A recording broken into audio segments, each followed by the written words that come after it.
السلام عليكم، مرحبا بكم معنا في قناتكم ديليتسيا كويزين. اليوم غادي نقدم لكم تيراميسو، وهي تحليه كتجي رائعه غايه في الروعه.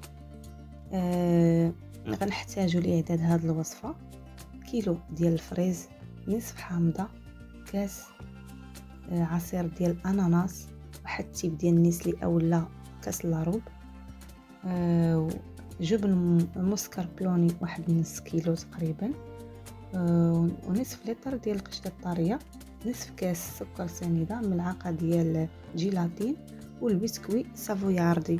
وإلا ما توفروش معكم تقدروا ديروا البافيزيني كيف اللي خدمت بهم. غدا ناخذوا الفريز ونقطعوه على شكل طويل، ونعصروا عليه شويه الحامض وشويه السنيده، ونخلطوهم باش ينسجموا مع بعضياتهم، نحطوهم على جنب حتى نخدموا بهم. الكميه اللي تبقات من الفريز نقطعوها ونديروها الطيب، ونخليو واحد 5 ولا 6 الحبات على حسب باش نزوقوا بهم. الفريز كنزيدوا عليه شويه السكر وتنحركوه وتنديروه فوق العافيه كيطيب. ما تنخليوش يطيب بزاف، تقريبا مده 10 دقائق، غير كي يطلق الماء ديالو كينسجم، كيحيد داك الكشكوشه الفوقانيه وصافي، وكنطحنوه.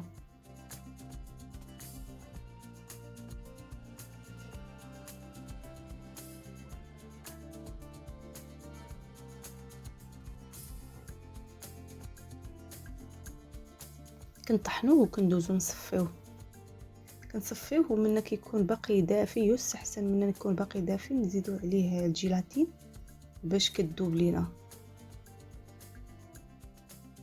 في حاله استعصى الامر وما دابتش بسهوله كنعاودو نرجعوها للصفايه وتنحركوها راه كتذوب. ولا كان يكون باقي دافي واحد شويه يستحسن باش كتلقاش اشكال في انها تذوب لك بسهوله. كناخذوا الكريم اولا الجبن مسكربوني، كنديروه مع القشطه الطريه وتنطلعوا الكريمه ديالنا.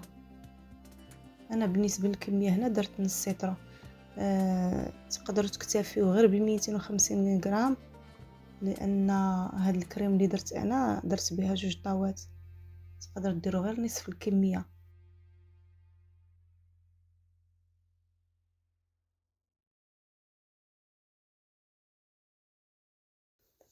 هنا بالنسبه للتحليه ديروا شي كاس الا الربع ديال، الا ماشي ضروري ديروا نسلي، تقدروا تكتفيوا بالسكر سنيده. هنا طلعت الكريمه ديالنا كنحطوها على جنب، كندوزو باش كنعمروا الطاوه ديالنا.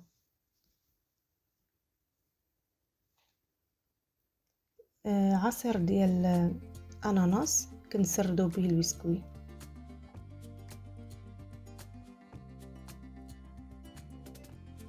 وكنديروا واحد 2 معالق كنفرشوهم ديال الكريم، وكنبداو نسردو وكنحطو.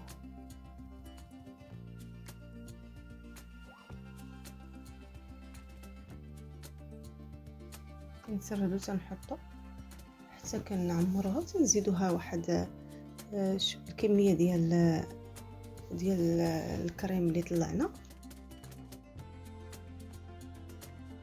كنستفوها بطريقه مستويه، وكنزيدو نديرو فيها الفريز اللي سبق لينا قطعناه، كنديروه في الوسط باش كيعطي واحد الديكور زوين، وكيجي حتى مناسب مع داك العصير ديال الاناناس، كيجي واحد المذاق هائل.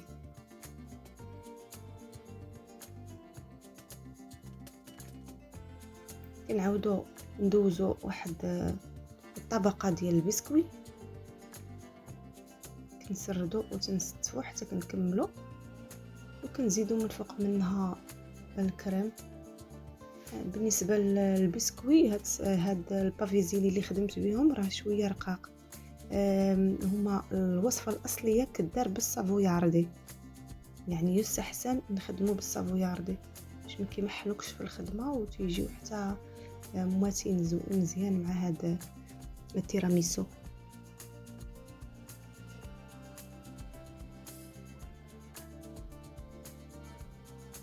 كيف منا كملنا درنا الكريم ديالنا، ما بقى لينا الا ندوزو نديرو الكاناش من الفوق.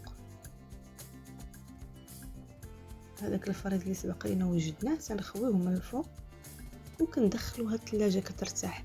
قد ما ارتاحت في الثلاجه قد ما هذا الفريز كيجمد وتيجي على شكل بحال شكل رخامه، كيجي فيه ديك البريو، كيجي زوين بزاف. نخليوها حتى ساعتين 3 سوايع حتى كتنسجم مع بعضياتها، وكنجبدوها تنقطعوها وتاكلوها بالصحه والسلامه ان شاء الله. كنتمنى انها تنال الاعجاب ديالكم، ولا عجبتكم ما تنساوناش من التعاليق ولي لايك، وما تنساوناش من الدعوات ديالكم. والسلام عليكم، نتلاقاو في وصفه اخرى ان شاء الله.